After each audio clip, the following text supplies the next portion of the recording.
There's more controversy surrounding a couple DC films that could even affect the Snyderverse too. Yeah.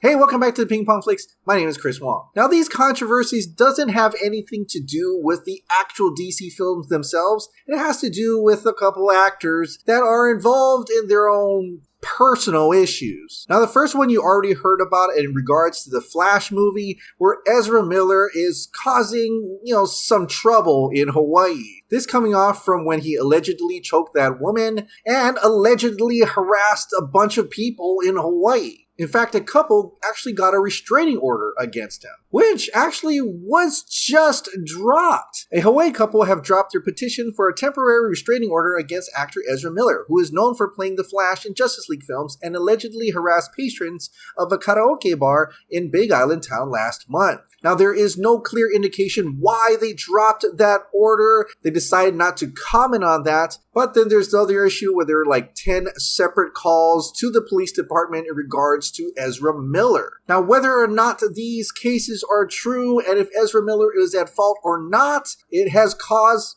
controversy in regards to a character that's going to be in a DC film and future DC films. Now it makes you wonder, will this new company, Warner Brothers Discovery, look into this and decide whether or not to keep Ezra Miller as Barry Allen, aka the Flash? Will all these personal issues and possible future issues, if anything arises, would affect the future films for this character? It really makes you wonder, because it is about over a year away and things could definitely happen. And if anything else more, this will be their time to do something about it to avoid future controversy for this person in their film. Nothing against Ezra Miller at all. This is really just thinking business-wise. What would they do to alleviate this controversy? Will they ignore it? Will they actually engage with it? What will they do? Another situation that has come up is for Aquaman and the Lost Kingdom. Amber Heard as Mera could be an iffy situation right now, especially when she's going to star in the next Aquaman film.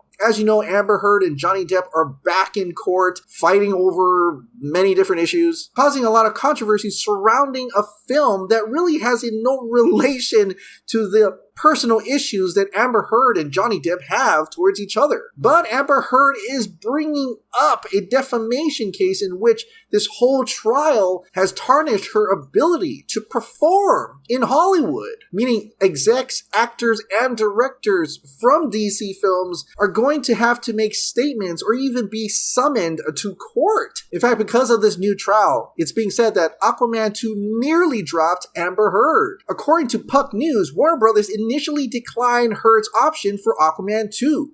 DC Films president Walter Hamada stated the information in a testimony he made during a deposition for the Johnny Depp Amber Heard trial, which is currently underway. The deposition is not available to the public, but is planned to be introduced in the trial by attorneys. Hamada testified that there were concerns about her chemistry with star Jason Momoa.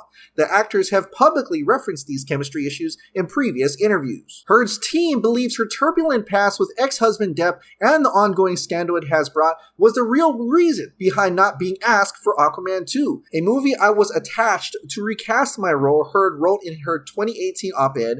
I had just shot a 2-year campaign as the face of a global fashion brand, and the company dropped me. Questions arose as to whether I would be able to keep my role of Mera in the movies Justice League and Aquaman. Although in the end, as you know, Warner Brothers did keep Amber Heard as Mera, but they did not want to increase her pay for the second Aquaman movie. Now, from the trial, this sheet was being passed around, in which it included names from different directors and an actor that may be summoned and actually going to be a part of this trial. You see it highlighted: texts, Amber Heard and James Wan. Text, Amber Heard to Jason Momoa. Texts, Amber Heard and Zack Snyder? What's interesting about this, other than the Ezra Miller, is that Ezra Miller has personal issues, but that hasn't really brought in Warner Brothers Discovery. This one, though, seems to be involving Warner Brothers Discovery and other directors and actors as well. Toby Emmerich fired Johnny Depp, but let Amber Heard continue being Mera. The optics may be bad if Amber Heard loses the trial. Whatever happens in this trial, whether Amber Heard loses or not, it's already causing a lot of controversy surrounding the Aquaman 2 movie, which is not looking good. We don't want Aquaman to be associated with a trial, and abuse, and defamation. And if Amber Heard loses this trial, she may get cut out of Aquaman 2 altogether. I mean, they still have some time all the way till next year to do something about her character and her scenes in Aquaman the Lost Kingdom. And depending on how much of a role she has in Aquaman the Lost Kingdom, they will either have to recast her or take out her character completely. Now, I mentioned that both these people could have a negative impact on the Snyderverse. And, honestly, of course it will. Ezra Miller is the Flash in Zack Snyder's Justice League 2 and 3. Amber Heard is Mera in Zack Snyder's Justice League 2 and 3.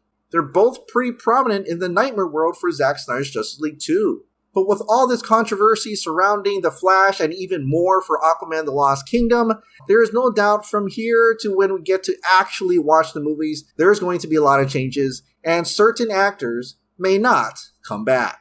Well, what do you think about these separate controversies for either The Flash or Aquaman the Lost Kingdom? And do you think these controversies could affect the future of the Snyderverse? Share your thoughts in the comments down below.